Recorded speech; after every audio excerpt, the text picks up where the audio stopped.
Samajwadi party के महासचिव रहे पूर्व सांसद रवि वर्मा आज समाजवादी पार्टी से इस्तीफा देने के बाद कांग्रेस की सदस्यता लेने आए हैं और उनकी बेटी पूर्वी वर्मा जी हमारे साथ है। पूर्वी जी, आप लोगों ने सपा का दामन छोड़ के अब कांग्रेस में अपनी भागीदारी देते हुए आज सदस्यता ग्रहण करी है। आने वाले समय में क्या रणनीति रहेगी? एक सवाल ये उठता है कि लखीमपुर सीधी से जिस तरह से आप लोग का जनाधार मजबूत रहा है, इस बार इंडिया गठबंधन के बैनर तले चुनाव होने हैं, तो अखिलेश यादव की नाराज़गी के बाद क्या लगता है इस बार प्रत्याशी उतारने का मौका आपको मिलेगा? देखिए, जहाँ तक इंडिया अलायंस की बात है, गठबंधन की, तो मुझे लगता है बरकरार रहेगा, क्योंकि अल्टीमेटली हम बीजेपी तो नहीं गए, हमारी लड़ाई बीजेपी से है, उनके एक्सट्रीमिस्ट सोच से है, उनका जो एक जिसे वो कम्युनल एंगल देते हैं, सांप्रदायिकता के खिलाफ हमारी लड़ाई है। तो ये इट शुड रिमेन इंटैक्ट, ये रहना चाहिए। और जहाँ तक टिकट की बात है, देखिए, जहाँ तक टिकट देने की बात है, ये शीर्ष नेतृत्व को देखना होगा कि जिताऊ कौन है। अगर वो सिर्फ इसलिए किसी और को टिकट देना चाहते हैं क्योंकि उन्हें हमसे नाराज़गी है या ईगो में आके अगर वो किसी और को देना चाहते हैं तो वो उनका निर्णय है। पर अगर वो ये सोच के देंगे कि जिता कौन सकता है उस सीट को, वहाँ पे कितनी महिलाएं हैं, कितने वहाँ पे ओबीसी के लोग हैं, कितने युवा हैं, कितने मजदूर हैं, तो ये सारा समीकरण देखा जाता है। और सिर्फ इसलिए किसी और को दे देंगे क्योंकि अगर उनको लग रहा है कि हम लोगों ने छोड़ दिया है, हमारी उनसे तो कोई पर्सनल दुश्मनी नहीं है, परिस्थितियाँ बनी, तो ये तो वो समझेंगे तो उस हिसाब से निर्णय ले पाएंगे। अच्छा, पार्टी छोड़ने का सबसे बड़ा मकसद क्या रहा? समाजवादी पार्टी ने आपको भी टिकट दिया था, आपको भी चुनाव लड़वाया, उसके बाद भी आप लोगों ने पार्टी से इस्तीफा दे दिया। देखिए, समाजवादी पार्टी ने मुझे टिकट दिया और मैं उसके लिए बहुत ग्रेटफुल हूँ, आभारी हूँ। मैं अपने राष्ट्रीय अध्यक्ष जी की आभारी हूँ।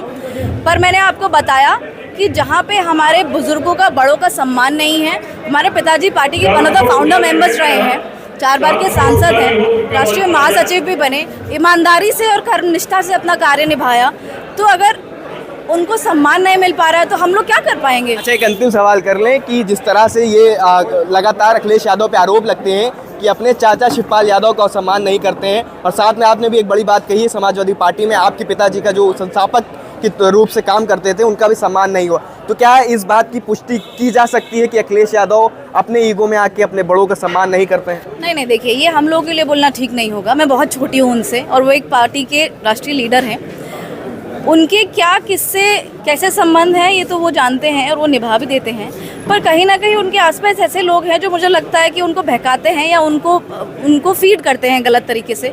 इस वजह से उनके जो रिश्ते पुराने लोगों से हैं, हम लोग सब लोग निभाने वाले लोगों में से थे। पिताजी को स्वर्गीय मुलायम सिंह जी बहुत मानते थे, राष्ट्रीय अध्यक्ष जी भी मानते थे, पर बीच में कुछ ऐसा हुआ, कुछ लोगों के कहने से, कुछ लोगों की बातें से, कुछ हमारे यहाँ लड़कों की जो हैं उन्होंने पता नहीं क्या उनको एम्पावर कर दिया, वो चुगली करके वहाँ पे लेके जाते हैं। तो एक बड़े स्तर के नेता को तो चुगलियाँ नहीं सुननी चाहिए, उनको कुछ होता तो वो बुलाते, हम लोगों से पूछते। मैं उनसे बहुत इम्प्रेस थी, हम लोग हमेशा से ये सोचते थे। देखिए, कोई अपना घर नहीं छोड़ना चाहता है, 30 साल जिसने दिए हों, जब पिताजी हारे उसके बाद भी ऐसा नहीं था कि उन्होंने पार्टी छोड़ दी। तो ऐसा नहीं था कि हम लोग मौका परस्त हैं, मतलब ही है। उन्होंने उनको राष्ट्रीय जो महासचिव बनाया गया था उससे पहले ही उन्होंने इस्तीफा दे दिया था। पद का लालच नहीं है, मैं भी तो उनसे पद मांग सकती थी, मुझे प्रवक्ता बनाइए, मुझे पार्टी में कुछ दीजिए।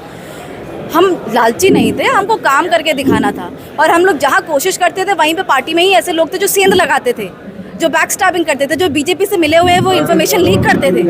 तो आई थिंक उन लोगों को आइडेंटिफाई करना चाहिए, और हम लोगों से उनको कोई खतरा नहीं है, हम उनके दुश्मन नहीं हैं, हम उनके वेल विशर्स हैं, पर क्योंकि सम्मान नहीं है और जहाँ पे काम करने के लिए आपको वो एक फ्रूटफुल एनवायरनमेंट नहीं मिल रहा, नेगेटिविटी में हम काम नहीं कर पाए। देखिए, साफ तौर पर समाजवादी पार्टी छोड़ने के बाद भी एक सॉफ्ट कॉर्नर लगातार जो है वो रवि वर्मा और उनकी बेटी में लगातार दिखाई दिया। उन्होंने साफ तौर पर अपनी बातों में कहा कि हम अखिलेश यादव के दुश्मन नहीं हैं, उन्हें हमसे डरने की कोई ज़रूरत नहीं, हम मिलकर बीजेपी के खिलाफ लड़ाई लड़ेंगे। बस इस वजह से कुछ व्यक्तिगत समस्याएं, ऐसी परिस्थिति बन गई जिसकी वजह से समाजवादी पार्टी छोड़ने का काम करना पड़ा। लखनऊ से इन खबर के लिए एहसान रसूल।